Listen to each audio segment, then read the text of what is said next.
we thought that sometimes our meetings get a little dull, and so we thought we'd get somebody to spark up the party a little bit.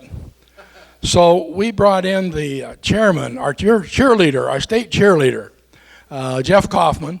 So Jeff, if you'd come up and tell us a little bit about what's going on with the Iowa GOP, and tell us a little bit about your experiences with all these newspapers and television people. Jeff Kaufmann. Thank you. I'm actually just a tad under the weather. It's nothing you can catch, so don't worry. And I'm not taking a shot, either a vaccine or a preventative shot for it. I'll just suffer through it. But no, I actually left my son who was, I'm surprised you got that tax bill done. You have got probably one of the weakest Ways and Means chair in the House of any in the country.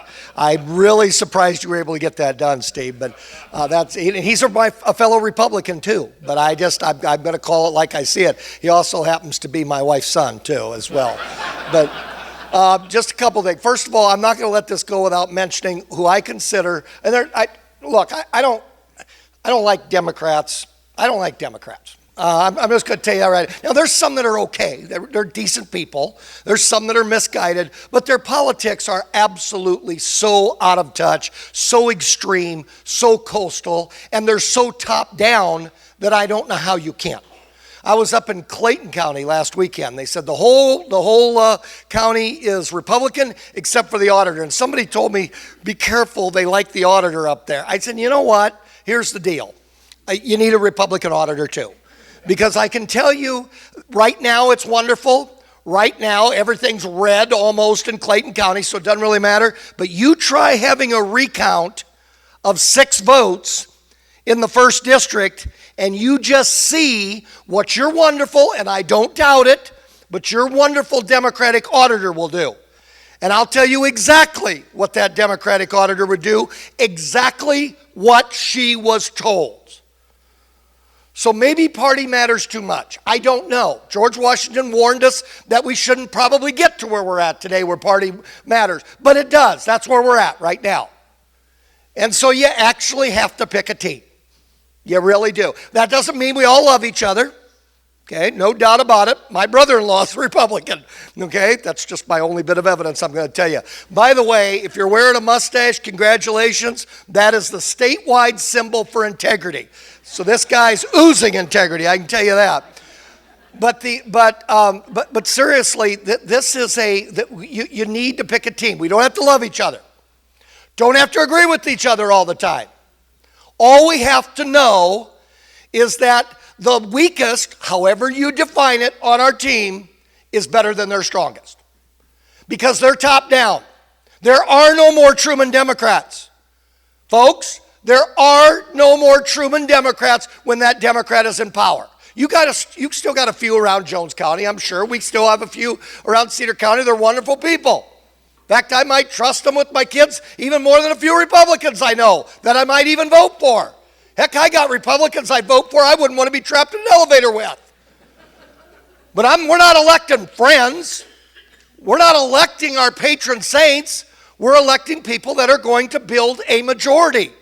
And we have to have a Republican speaker, we have to have a Republican majority leader, and we have to have a Republican governor, and for goodness sake, we have to have a Republican president. That's how we set things up. So you all have clearly picked a team. Right now, elbows are being thrown a little bit, right? We got primaries. We just got through caucuses and primaries. That's okay. No problem. No problem at all with that. But in the end, we all have to remember that the weakest on our team is better than their strongest.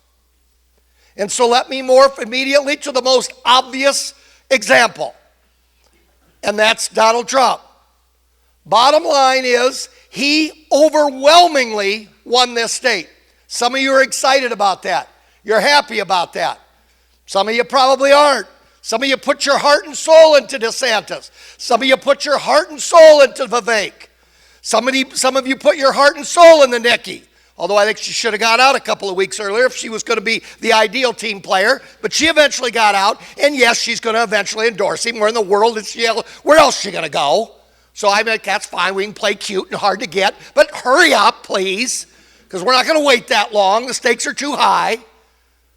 But the bottom line is Donald Trump has won. He won fair and square.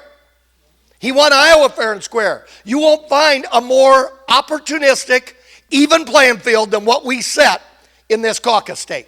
We did our jobs. As we did our jobs, of course, the Democrats completely gave away their First Nation status because of that imbecile in the White House knew he couldn't win here. And so we did what we needed to do. Now it's time to move on.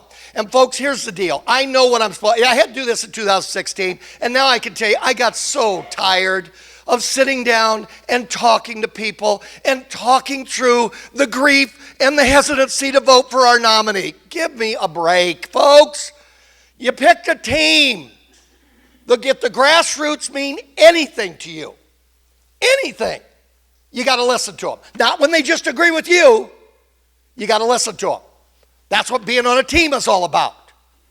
And so Donald Trump has won. I'm just not going to waste any energy sitting down and trying to feel your pain if you don't want to vote for him. I don't have time. I don't have time to sit through and say, talk to me. Talk to me. I'm here for you. Honestly, I'll try. I promise I'll try to get him not to tweet. Stop it. Stop it. Look where we're at right now. We literally, I mean this literally, not metaphorically, have a person in the White House that could, I mean this literally, would not be hired to be a Walmart greeter. He couldn't stand for 4 hours. He couldn't make himself heard. And I doubt if he'd figure out how those shopping carts collapse into each other. Think about that. He's got his finger on the nuclear button. We have, and I had dinner with Riley Gaines last year. She talked about this hairy beast that was coming into her locker room and looking at the rest of the girls that were addressing. And we're sticking up for that crap. We don't have time to feel your pain if you're hesitant because Donald Trump tweets rudely sometimes. I'm not spending any time with it. We are where we are, and the grassroots have spoke, and unless you want to be a Democrat top-down party and you want to be a bottom-up, you're going to win some and you're going to lose some in terms of who your preference is. Now, I know all of you, I would assume if you showed up on a beautiful night like this, already know that. I know I'm preaching to the converted, but you got to reach out to folks. My wife says I'm more impatient than I've ever been after 10 years doing this because I'm so tired. Of course, I don't show it. I put on Mr. Happy Face. But I got to, and they say, I don't know who I'm going to vote for. Really? Really? You don't know who you're going to vote. You've been a Republican all your life. You absolutely know this guy is an imbecile. And the people that he's got under him in the White House, I wish they were imbeciles. They're not. They're very bright. They're very left. They're very radical, and they're very vicious. And we're going to even have a conversation. I even have to waste my breath talking you through, I don't know who I'm going to vote for.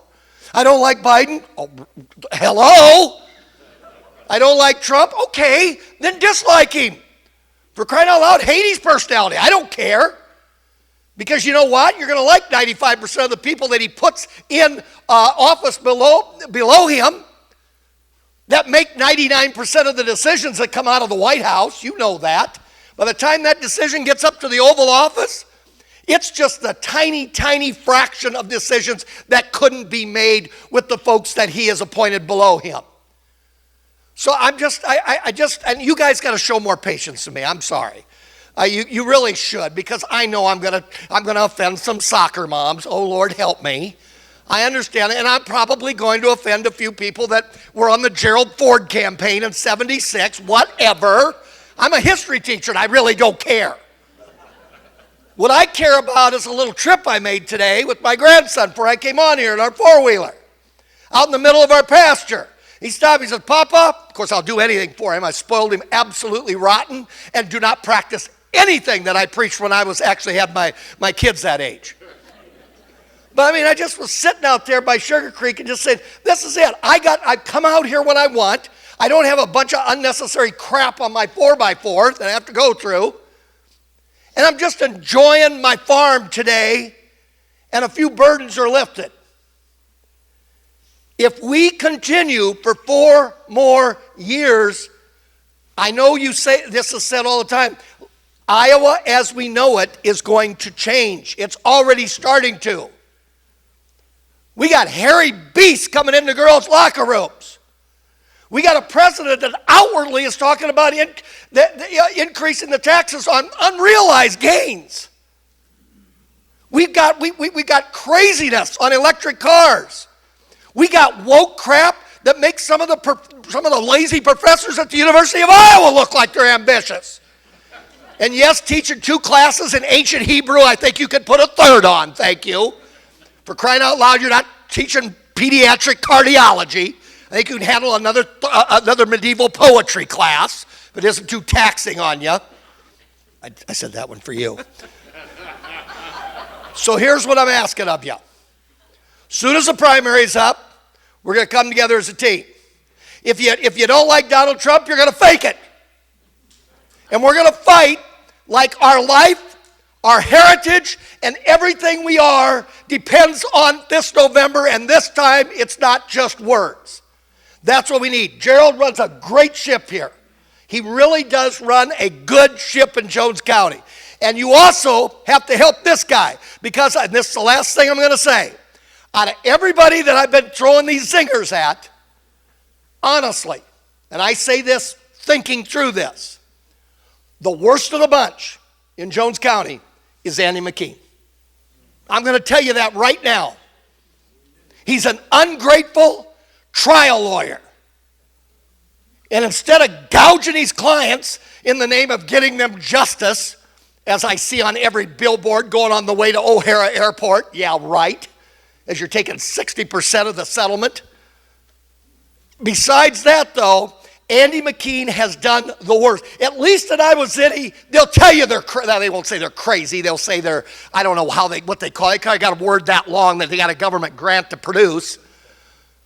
But Andy McKean deceived all of you knowingly. He waited to convert from being a Republican until he used at least $100,000 of my resources, until he deceived the hearts and minds of everybody in this district. And now he's back again. I thought when Santa gave him an extra job up there on the North Pole, helping him make toys, maybe he'd leave us alone. Unfortunately, he tried to sue him for unemployment benefits, so Santa even let him go. Now he's back again. A deceitful little man that totally and utterly lacks integrity. That's who Andy McKean is. And I don't say that personally for very many people in this state.